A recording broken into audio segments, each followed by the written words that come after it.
SEOUL, Reuters. Beyond the future of North Korea's nuclear weapons and ballistic missiles, a number of other issues could be raised during upcoming talks between Pyongyang, South Korea and, potentially, the United States.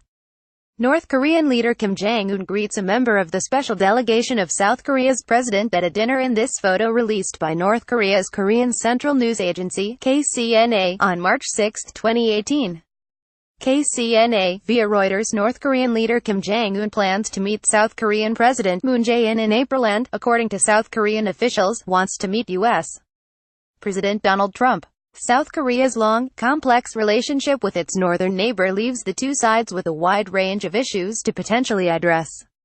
Family reunions. The Korean War of the 1950s ended in an armistice, not a peace treaty, leaving the two Koreas technically at war and families torn apart on both sides of the military demarcation line that divides the peninsula. South Korean officials have called for the resumption of visits between separated Korean families in the north and south, as a humanitarian and human rights issue, especially as many family members are now in their 80s.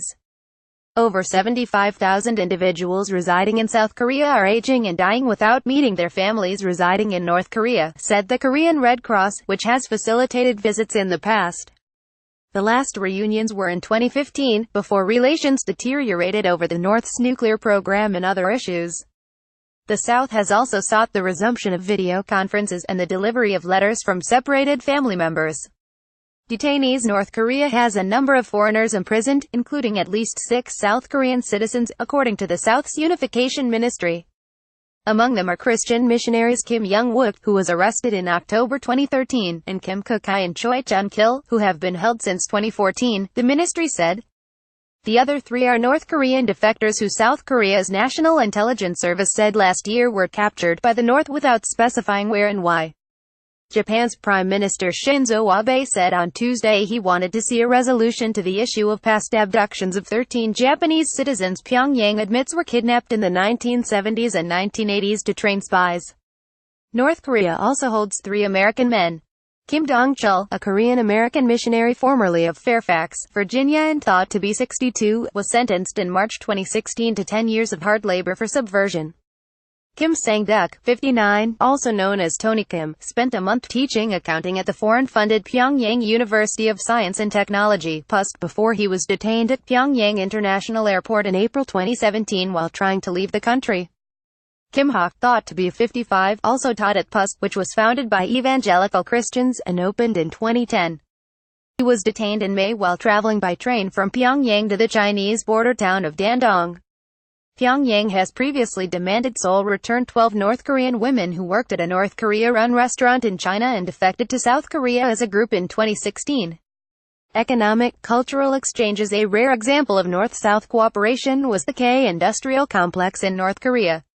At its height, K employed 55,000 North Korean workers in South Korean-owned factories, turning out products from toys to textiles and providing the North with hard currency. The complex shut down in 2016 after Seoul said the North was taking workers' wages and using the money to fund its nuclear and missile programs. A South Korean panel concluded in December there was no evidence North Korea diverted wages to bankroll its weapons programs.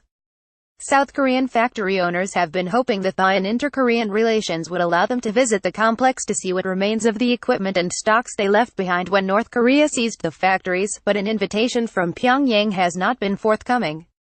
North Korea, under increasing pressure from international sanctions, is likely also keen to find new ways of boosting economic activity and generating foreign currency. Moon has pledged to reopen the industrial park if there is progress on the North's denuclearization.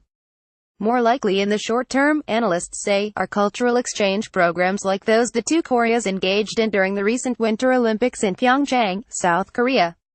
North Korea sent performers and officials to the south, while South Korean skiers traveled to a resort in the north for a joint training event. Reporting by Josh Smith, editing by Lincoln Fee Store Standards. The Thomson Reuters Trust Principles.